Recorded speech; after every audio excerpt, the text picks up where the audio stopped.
Well, good afternoon, everyone.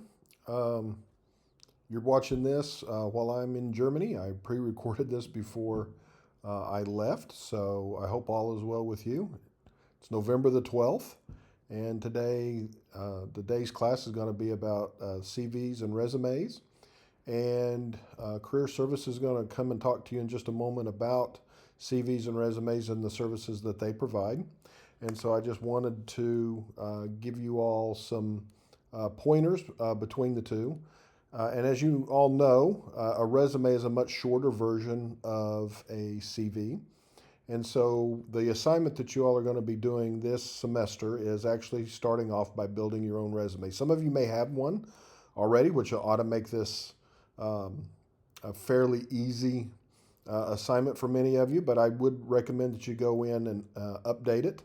One of the things that you need to keep in mind is that you want to follow those uh, suggestions that were in that CV versus resume video that I showed. And so, one of the things that you need to keep in mind, especially in the sciences, your resume doesn't need to be an exercise in graphic arts or anything like that. Your creativity, while it's valued, is certainly not something that you want to put first and foremost in a resume or a CV if you're looking for a science job, a scholarship for a science program, or applications to medical school, etc. So just kind of keep that in mind. I built a couple of things for me from what we call faculty success here.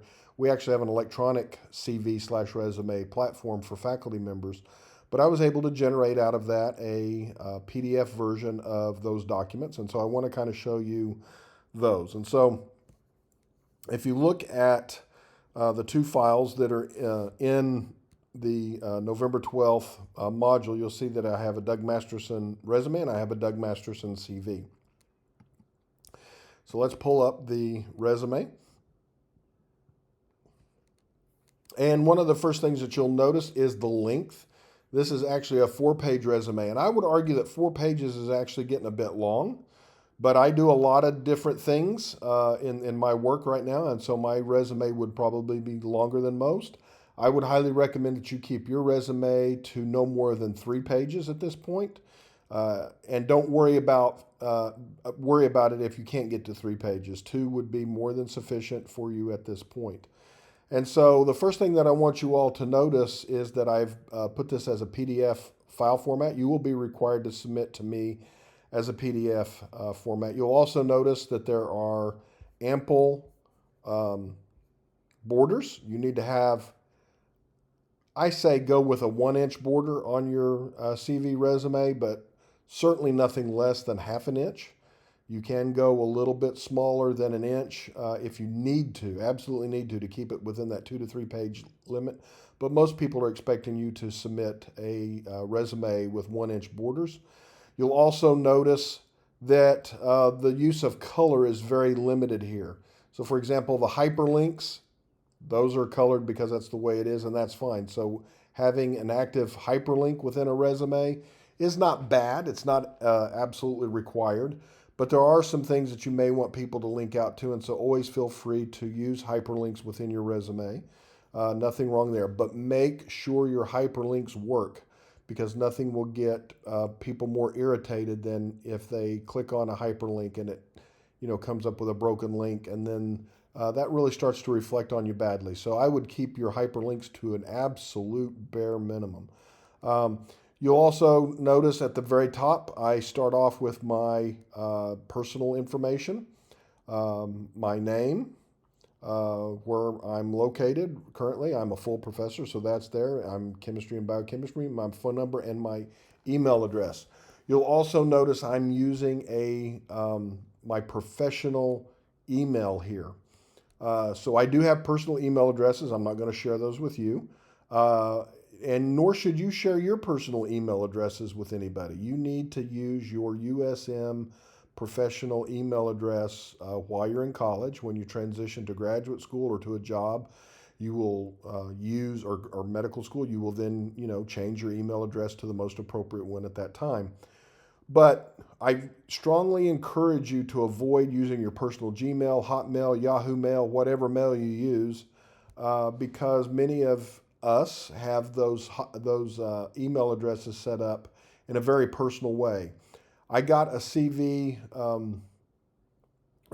resume one time from an individual whose email address was literally something along the lines of prettyinpink@gmail.com or something like that.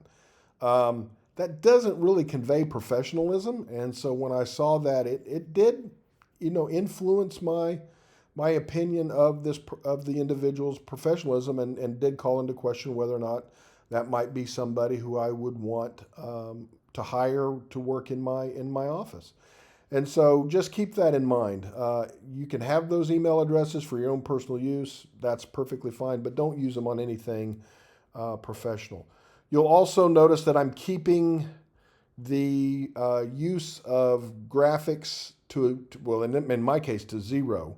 You'll notice I'm not using any lines, although there's nothing wrong with using lines to break sections. I choose to use spaces, and I also choose to highlight or bold, if you will, the section titles of my resume. And so you'll see that I started off with professional positions. This is not all of the professional positions that I have held. I limited it to a certain date range so that the resume would remain within a relatively short number of pages. And so you'll notice I've got all of that information there. Then I go into my education. And while you all haven't completed your college education at this point, you need to list it anyway. And it's okay for you at this point to list your high school education, because for what you're going to be using a resume for right now, that may be important. Once you finish your undergraduate degree and you've got your bachelor's, you will cease to use your high school education on a professional resume. So that's typical. At that point, people really don't pay much attention to your high school activities or anything like that. So that kind of tends to roll off with time. But you'll notice that I started with my most recent degree and worked my way backwards. I also listed my postdoctoral associate time under the education.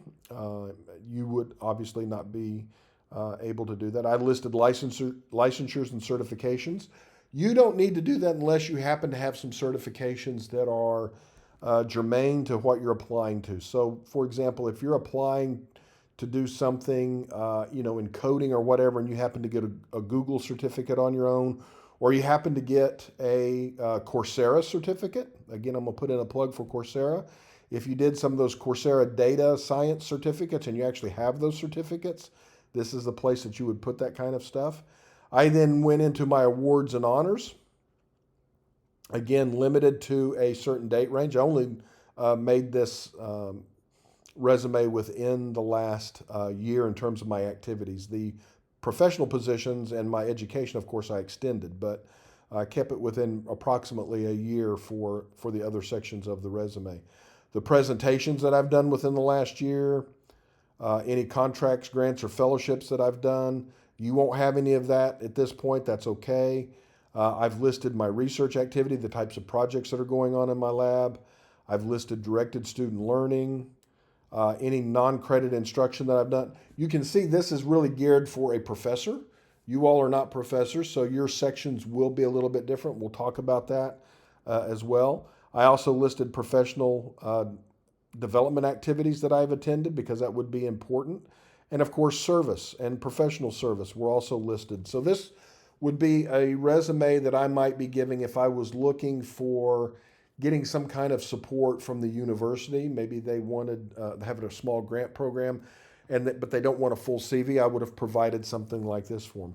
So what are the essential parts for you to include in your resume? The essential parts for you to include in your resume are going to be your personal contact information. That needs to include your name. It needs to include a phone number, and it needs to include an email address. I would highly recommend that you not include a mailing address. Nobody mails much anymore, so I would avoid that. People don't really need to know where you live for this kind of thing. However, it's not incorrect to list a mailing address, but just keep in mind that gets put out there. Another thing that you'll notice is I do not put marital status or anything like that. I didn't put any of my hobbies. You will find some individuals, especially people from outside countries, foreign countries coming to the United States, they will put a photograph. They will put their marital status. Many will put how many children they have. I highly encourage you not to do that. It is nobody's business to know what's going on in your personal life that way. And so we don't want to create an opportunity for unintentional bias to creep in as you are applying for whatever. So I would avoid those types of things unless the job application or the opportunity application that you're submitting this for specifically requests that you include that type of information. I would not put that on your resume. You will need to list your professional positions that you've had or jobs, work experience. You will probably call it work experience at this point. So at this point, you want to show that you've had some type of work experience or volunteer experience. You can also list that. But that's important to list and keep track of as well. So you would list that. And then, of course, move into your education.